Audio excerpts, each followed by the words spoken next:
ராமநாதபுரம் மற்றும் சிவகங்கை மாவட்டங்களின் ஒரு சில இடங்களில் இன்று கனமழை பெய்ய வாய்ப்புள்ளதாக வானிலை ஆய்வு மையம் அறிவித்துள்ளது. கூடுதல் விவரங்களை வழங்குகிறார் செய்தியாளர் மாணிக்கம். வணக்கம். விவரம்.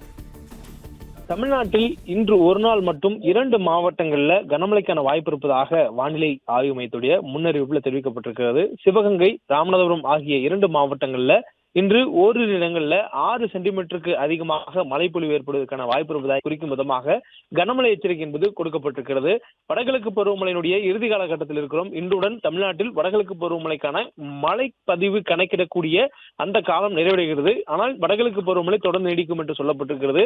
இந்த சூழலில் இதுவரையிலும் தமிழ்நாட்டில் பதிவாகக்கூடிய மழையினுடைய விவரங்களின் அடிப்படையில் தமிழ்நாட்டில் இந்த ஆண்டு வடகிழக்கு பருவமழை இயல்பை விட 3% குறைவாக பதிவாகி இருப்பதாக வானிலை ஆய்வும் தெரிவித்திருக்கக்கூடிய சூழலில் தற்பொழுது தென் மாவட்டங்களில் கடலோர மாவட்டமாக இருக்கக்கூடிய ராமநாதபுரம் மாவட்டத்திற்கும் அதனை ஒட்டிருக்கக்கூடிய சிவகங்கை மாவட்டத்திற்கும் ஓரிரு இடங்கள்ல இன்று கனமழைக்கான வாய்ப்பு இருப்பதாக வானிலை ஆய்வு தெரிவித்திருக்கிறாங்க.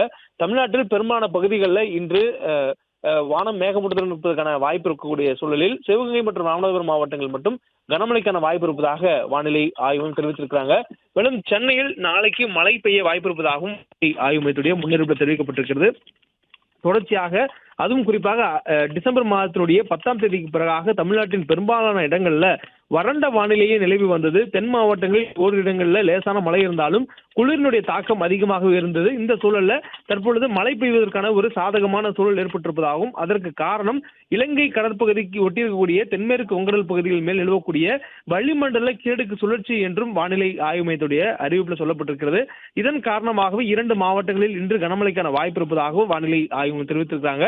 மேலும் அடுத்த ஆண்டு, அதாவது ஜனவரி 1ஆம் தேதி 2026ஆம் ஆண்டு முதல் நாளில் தமிழ்நாட்டில் அதிகாலை வேளையில் ஓரிரு இடங்களில் லேசான பனிமூட்டம் இருப்பதற்கான வாய்ப்பு இருப்பதாகவும் சொல்லப்பட்டிருக்கிறது. சென்னையை பொறுத்தவரையிலும் சென்னை மற்றும் அதனுடைய புறநகர் பகுதிகளில் வானம் ஓரளவு மேகமூட்டத்துடன் காணப்படுவதற்கான வாய்ப்பு இருப்பதாகவும் நாளைய தினமும் அதே போன்று இன்றைய தினமும் ஓரிரு இடங்களில் லேசான அளவில் மழை பெய்யக்கூடிய வாய்ப்பும் இருப்பதாக சொல்லப்பட்டிருக்கிறது. மேலும் அதே நேரத்தில் அதிகாலை நேரங்களில் லேசான பனிமூட்டம் இருப்பதற்கான வாய்ப்பு இருப்பதாகவும் வானிலை ஆய்வு மையம் எச்சரிக்கையில தெரிவித்திருக்கிறாங்க. பிளே ஸ்டோர் மற்றும் ஆப் ஸ்டோரில் இருந்து பாலிமர் செயலியை QR கோடு மூலம் பதிவிறக்கம் செய்யுங்கள். செய்திகளை உடனுக்குடன் பெறுங்கள்.